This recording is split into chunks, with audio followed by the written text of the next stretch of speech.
You are listening to the IoT For All Media Network. Hello, everyone, and welcome to another episode of the IoT For All Podcast, the number one resource and publication for the Internet of Things. I'm your host, Ryan Chacon. If you are watching this on YouTube, we'd really appreciate it if you would give this video a like or a thumbs up, and subscribe to our channel if you have not done so already. If you are watching or listening to this on a podcast directory, please feel free to subscribe as well so you get the latest episodes as soon as they are out. On today's episode, we have Sam Sharief, the COO and co-founder of Thinxtra. They are an enabler of massive IoT. They focus on connecting physical assets with the digital world in the most energy efficient way at scale and at a fraction of the conventional cost. So we talk a lot about a number of different topics. We talk about the recent Sigfox sale and the implications that has on the space. We talk about the distinction between IoT broadly and what massive IoT means, what massive IoT is doing for the industry, the opportunity it presents, how companies can go about adopting different technologies to make massive IoT real for them, what use cases are leading the way, where their challenges are happening in the space, and a number of other kind of very closely related topics in this discussion that I think you'll get a lot of value in. But before we get into it, any of you out there are looking to enter the fast-growing and profitable IoT market, but don't know where to start? Check out our sponsor, Leverage. Leverage's IoT solutions development platform provides everything you need to create turnkey IoT products that you can white label and resell under your own brand. To learn more, go to IoTchangeseverything.com. That's IoTchangeseverything.com. And without further ado, please enjoy this episode of the IoT For All Podcast. Welcome, Sam, to the IoT For All Podcast. Thanks for being here this week. Thanks for having me here. Absolutely. You want to kick it off by just giving a quick introduction about yourself? Yes, I'm Sam Sharief. Background is in engineering. I co-founded Thinxtra in 2015 with a friend of mine. And the simple question I think I got asked the day we decided to launch the company is, would everything be connected in the future? And my answer really to that question was yes. And then my friend said, how about we go do it? And the journey started then. And keep going. I'd love to hear more about that journey and kind of how you got to kind of where you are now. Yeah, so the Internet of Things, or IoT, as everyone knows it today, has been a concept around for a long time, maybe broadly known as M2M or machine-to-machine connectivity. And technology, has been evolving, as we know, every year. Things have changed so fast, and we got to a point where massive IoT, or the large-scale Internet of Things, has become possible. So we looked around for technologies and saw Sigfox, or as known today as 0G, seemed to have, if you like, be the foundation of massive IoT. And the idea is that connecting things at large scale, creating business efficiencies and sustainability, if you like, outcomes has been possible. And that's at the heart of our business today. Thinxtra today operates the 0G network in Australia, New Zealand, and Hong Kong and Macau, and essentially is a public network accessible to everyone. We're not so much about voice, we're about collecting meaningful data and piping it through for intelligent business processing. Thinxtra as well does offer end-to-end solutions, and in IoT that essentially means devices, the connectivity, which is the wireless connectivity over the air, and also the platform services that turn that data into meaningful business insights and actions. And the IoT is about connecting the physical assets to the digital world, to connect and generate business efficiencies. Lots of companies have assets, and today data insights become possible with a bit more information. Optimization can be achieved. A bit of insights into business processes and efficient actions feel like can be generated. And that could be from moving assets that, whether they're cages or trolleys or bins that move around in large numbers, or just simply the conditions of rooms or classrooms or office spaces that we all live in. The pandemic has kind of given us a bit more of a push or a need to understand the environmental conditions where we spend a lot of time indoors. And all this can be done at a fraction of a cost through just sending little bits of information that give us that insight. Fantastic. And you mentioned Sigfox. I was curious how the recent kind of sale of Sigfox has kind of implemented or impacted, I guess, what you all do. Yeah, earlier this year, Sigfox has gone into administration, and just later in April, a company who's an operator of Sigfox, the name is UnaBiz, has taken over or taken the ownership of the French entities, which is Sigfox SA and Sigfox France. And for us, UnaBiz was one of the successful 9 bidders that went into an offer to buy Sigfox. Went through the French courts and all that, and they were, they came out to be the best option to take the technology and the business to the next stage. UnaBiz is a successful 0G operator in Taiwan and Singapore. We closely work with them as a fellow operator, and they do understand the massive IoT ecosystem and the complexity that it comes with. They've been a great partner to us and the industry, and they're ready to take this to the next phase. And we're quite supportive and really happy to know that UnaBiz was the successful bidder. Sigfox to us as Thinxtra, as we operate our 0G network, we own and operate the network in the regions in the territories we work in. We utilize Sigfox for the back-end services, so that's for message processing and some of the base station or station management. The good thing that Sigfox did is they've set up the back-end services in the Google Cloud, and that's really good. I mean, these days, everything in the cloud, gives a bit more, the SLAs are better, the availability, Right. The flexibility is there. So that's really good. And that's what we rely on Sigfox for. We have a great working relationship with UnaBiz, and we continue to collaborate on all aspects of the ecosystem in terms of devices and obviously now connectivity and platform services. Fantastic. Yeah. Yeah, so something also you mentioned earlier, you were talking about massive IoT. I'd love it if you could tell our audience a little bit more about 2 things. One, kind of the distinction between kind of IoT broadly and massive IoT, and also just a general opportunity that there is when we're talking about massive IoT. Yeah, so connecting things to the internet could be done in very different ways. I mean, we see all the technologies being very complementary, so and where 0G sits is on the other end of the spectrum of 3G, 4G, 5G now, as we all see that's come to life. The technologies of 3G, 4G, and 5G are more aimed at the high bandwidth, high speeds, whether it's connected cars and more like data or more data demanding devices or services. 0G works on the other end of the spectrum where speeds doesn't have to be so high, so it's in near real time, but also it's more meaningful, if you like, or small. I wouldn't say more meaningful, but smaller bits of data. So an example can be to connect assets that are non-powered, and non-powered is the key because we see 0G or the Sigfox technology very energy efficient because it's just built to be simple.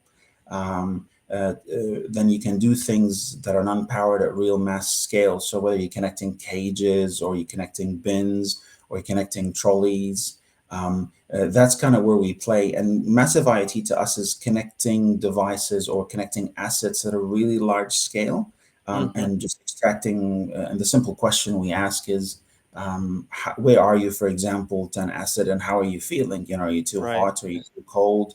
Are you out of where you're supposed to be in terms of a location? Does something look odd? And when you start having too many, if you like, data points coming in, message processing becomes important. And you wouldn't want to know, for example, the location of an asset repeatedly to come in if it hasn't moved. So sometimes there's a bit of that intelligence that needs to come in to say, well, you'd prefer to get a notification if it's actually moved, not so much just, I'm still here at the same location. Right. It's definitely taken, IoT's experienced a false start. There was a big hype a few years ago, and the reason it's taken a bit longer is there's a bit of complexity that comes to putting the pieces of the puzzle together.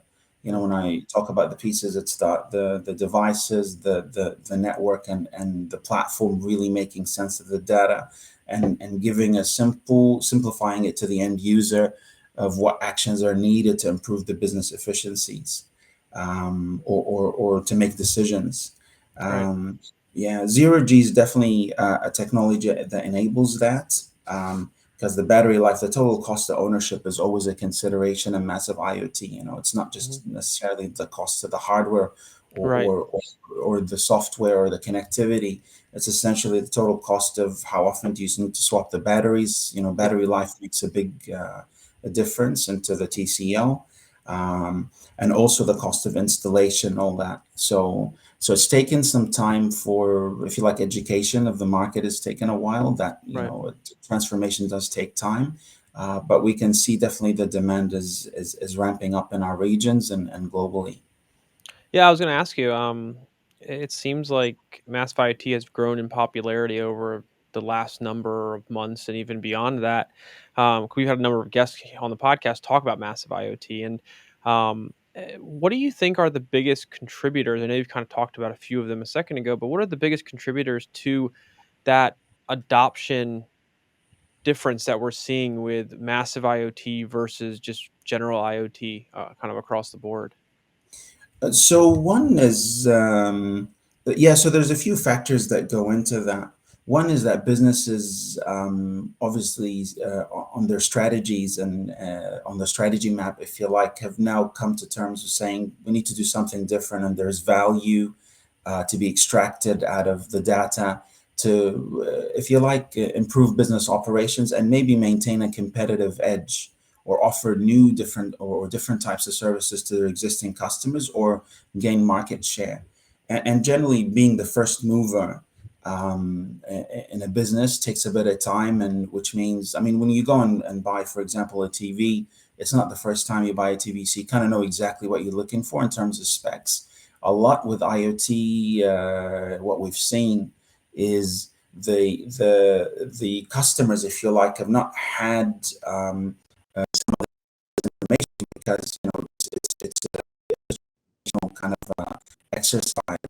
So, taking mapping out the business processes and the competitive edge could take a bit of time.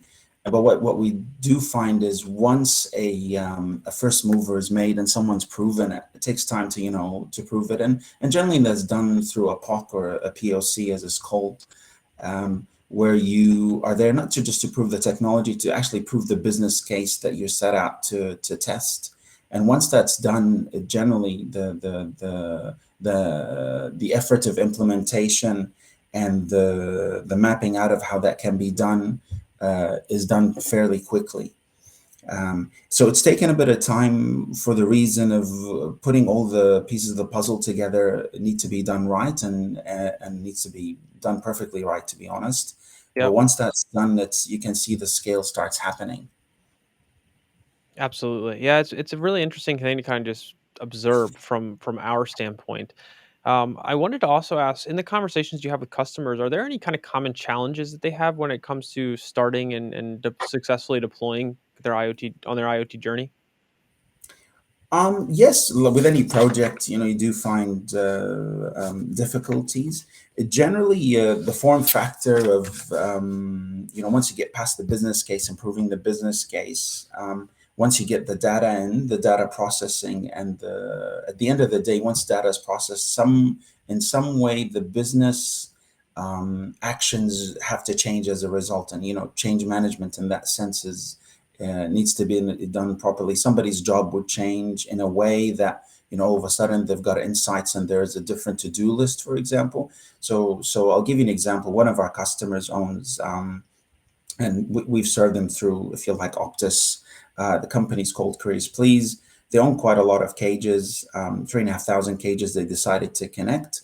And Right. as a result of the location information that comes through, they can tell which cages are idle. This company, and just like we all know, logistics has kind of had a big boost during Hmm. the pandemic. So they've experienced around an 80% increase in business in the last 2 years, Right. and they move about 30 million parcels a year. So as you can imagine, it's a large amount of Absolutely. business change. So instead of investing more capex and just buying more cages without managing them and knowing where they are at any point in time, by connecting the cages and just getting some location information, They're able to manage the throughput, if you like, a bit better by utilizing the cages a lot more.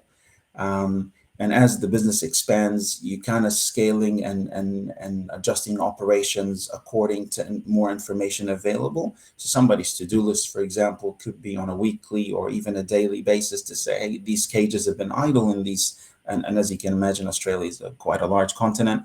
Right. Knowing where cages are sitting, idling, not being used, and bringing them back into the supply chain so they're actually used where they should be. And that's very sustainable business.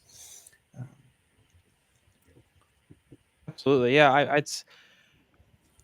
It's interesting to kind of see the different challenges companies face, the way the industry kind of has adapted to those challenges to grow. And I think more companies are coming around to understanding the low cost piece of IoT being a really big enabler for solution development.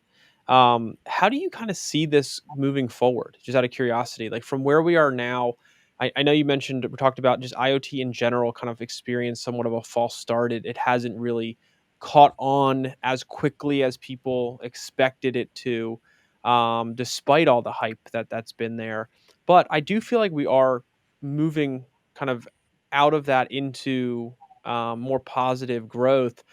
What have you kind of seen on that side? Like where do you kind of see things going moving through the rest of this year into, the next 5+ years?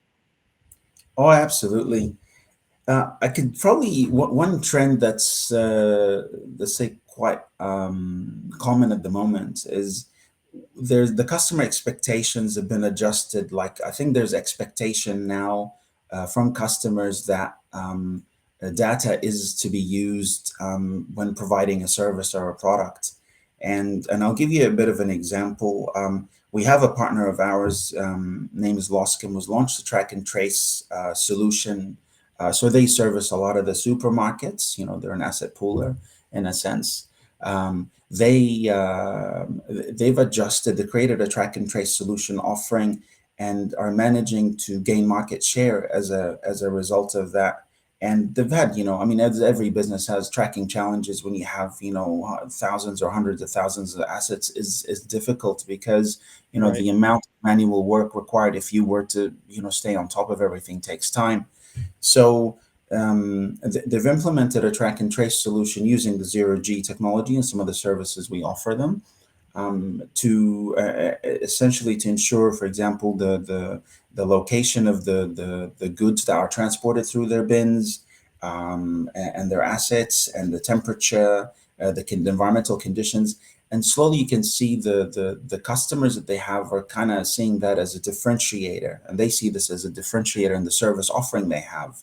It's more, it's almost like putting their assets in a different category. They're intelligent assets that can speak for themselves and provide information on what's going on the ground.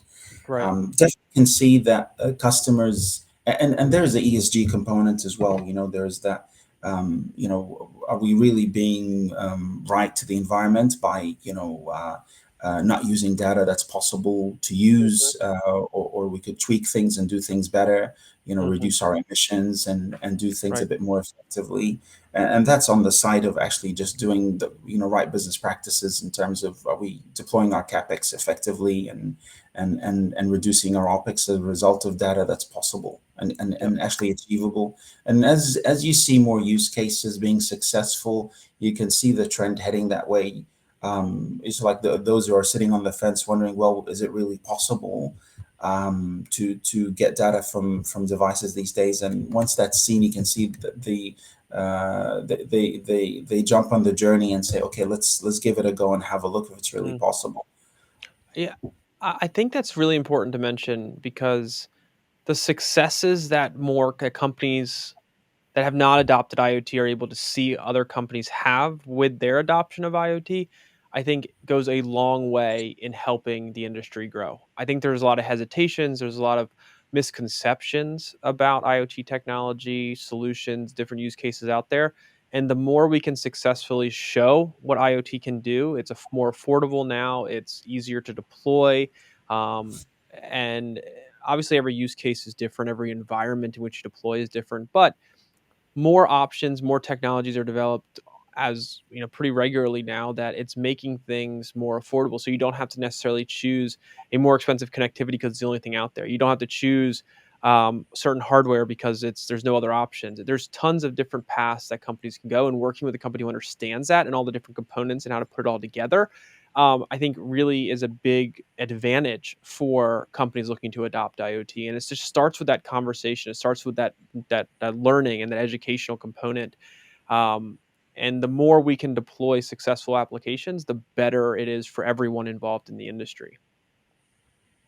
Absolutely. And one thing something I've seen over the years, now we've done this for about 7 years or so in IoT. Like you said, the customers and partners, they want to test and see things, and they go into this trial phase or the POC phase. And essentially, as long as the POC is not just about proving the technology, and a lot of companies go and just want to prove the technology definitely needs to be a tick in the box, but it needs to go in with the mindset of wanting to prove the business case. Once the data is collected and is made available, can that be monetized in a way to improve business operation, to do the right thing sustainably? And if you go in with that mindset and have if you like a set criteria for success, then definitely things do go to scale. Otherwise, we've seen around us a lot of trials just go in to prove the technology, and then you've got that technology tick, and then so you see them looking for a business case after that. And the idea is that it needs to stack up on paper first to say if that criteria is met, then it does make sense for the business to roll this out at scale, and it just makes environmental and sustainable sense. Couldn't agree more. Yeah, it's very exciting times, I think, in general across the board. Lots of different technologies, use cases, applications, more adoption. It seems like your region is exploding as well, kind of more in the APAC side of things.